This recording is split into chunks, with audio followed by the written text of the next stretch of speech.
ওয়াজাদাকা দাল্লান ফাহাদা, আমি কি তোমাকে পথভ্রষ্ট পাই নাই? আমি কি তোমাকে হেদায়েত দেইনি? ওয়াজাদাকা দাল্লান ফাহাদা।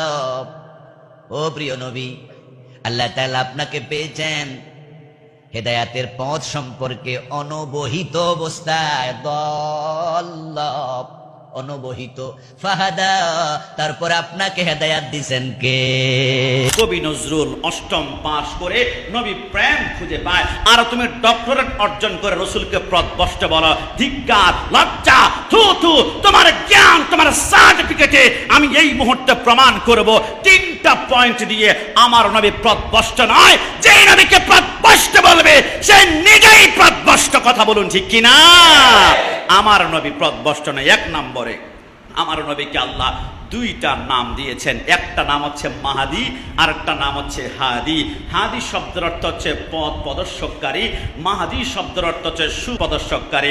আমার নবী আহমদ, আমার নবী হামেদ, আমার নবী মাহমুদ, আমার নবী কাসেম, আমার নবী আকেম, আমার নবী ফাতে, আমার নবী খাতেম, আমার নবী হাশেম, আমার নবী মাহি, আমার নবী দাই, আমার নবী সিরাজ, আমার নবী বশির, আমার নবী নজির, আমার নবী ইয়াসিন, আমার নবী তোহা, আমার নবী মুজাম্মিল, আমার নবী মুদ্দাসির, আমার নবী শফি, আমার নবী খালিল, আমার নবী কলিম, আমার নবী হাবিব, আমার নবী মুস্তফা, আমার নবী মুর্তুজা, আমার নবী মুস্তফা, আমার নবী হচ্ছে মুখতার, আমার নবী নাসির, আমার নবী মনসুর, আমার নবী কায়েম, আমার নবী মাদানী, আমার নবী কুরাইশি, আমার নবী তাহামি, আমার নবী হিজাজি, আমার নবী আরাবি, আমার নবী আজিজ, আমার নবী হারিস, আমার নবী রহিম, আমার নবী রহমান, আমার নবী রহিম, আমার নবী গনি, আমার নবী গনি, আমার নবী ইয়াতিন, আমার নবী আউয়াল, আমার নবী আখির, আমার নবী নাযির, আমার নবী বাতিন, আমার নবী রহমত, আমার নবী হাদি ওয়াল মাদি। কসম খোদার, নবীকে যারা দালাল শব্দের অর্থ পথভ্রষ্ট বলবে, এটা হচ্ছে আবু জাহেলের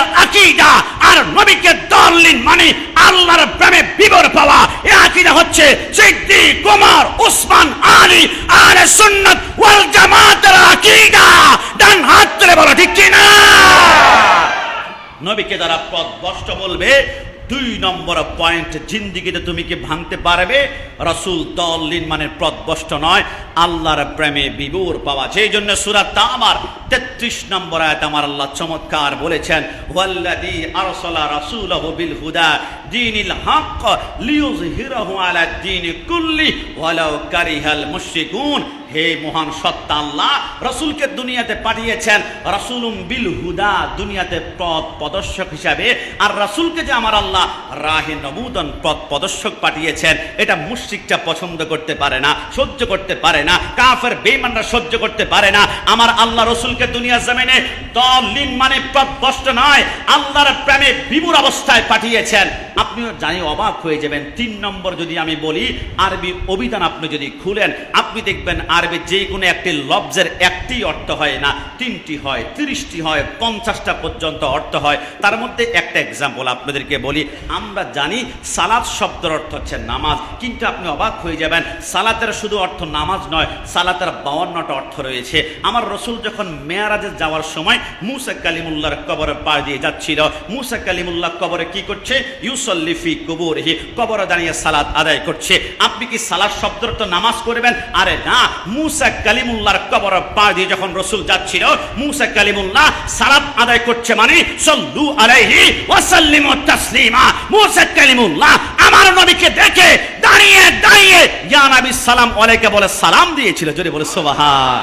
সেজন্য ওলিউল্লাহ আশিক হুজুর চমৎকার বলেছেন, নামাজের ভিতরে কাউকে সালাম দেওয়া যায় না, নামাজের ভিতরে কাউকে সালাম দেওয়া যায় না, নবীকে সালাম না দিলে নামাজে তোবাই হয় না।